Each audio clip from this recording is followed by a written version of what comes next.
In the meantime, Hillary Clinton was doubling down on this notion that she sees no ground troops in the future, if she were president, in Iraq or Syria. Take a look.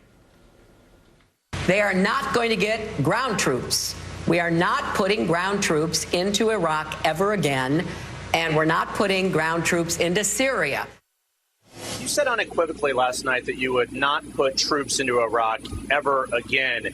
Isn't A, that ignoring some ground forces who are there, and B, boxing yourself in should your military commanders, if elected, advise that you in fact need to do that? Well, Jeff, first of all, I've said that before. I've said it on numerous occasions. I believe it. There is no, in my opinion, path forward to ground troops that would be in our interests. No troops, Iraq or Syria. General Jack Kane, what do you make of that? Well, good to see you, Neil. Same here. You look great. Well, first of all, it's not accurate. We do have ground troops, some 5,000, almost 5,000, in Iraq, mostly as trainers and advisors, to be sure, and direct action special operators who are in combat.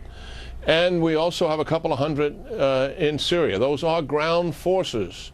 Now, I think the appropriate term, I think that what should have been used is combat forces. But all that said, commander-in-chiefs do not want to take their options off the table and don't want to limit what can do, because national security, and particularly war, has a dynamic all of its own. And if there's one thing about it, it is unpredictable, and you have to be prepared for surprise. And you may have to reach into your kit bag and do something that you would rather have not have done, but you must do it because it's essential to winning. Do you think that she gave herself a little bit of cover later on, trying to clarify that maybe special ops or advisors or that sort of thing, that she covered herself for that, or that now she has sent a message to bad guys, to ISIS, to whomever, do whatever the heck you want to do? This is a mistake, I think, that she will come to regret because of the declaration and use of the word never. That is inappropriate, I think, for someone that must have all the levers and all the options at their disposal. We don't know what is in front of us. We don't know what the new president is going to be facing, and we could be facing a situation, certainly, that it's essential that ground combat forces are used. I know for a fact, Neil, that the new president will be presented an option by the Arabs in the region, and they will want to participate in a ground campaign to take down ISIS in Syria, and they will ask the new president, Republican or Democrat, to participate in that with some modest ground combat forces. That is a fact. That will happen. General, while I have you, I had Governor Gary Johnson here, who I guess appreciates Aleppo more than he might have early this morning.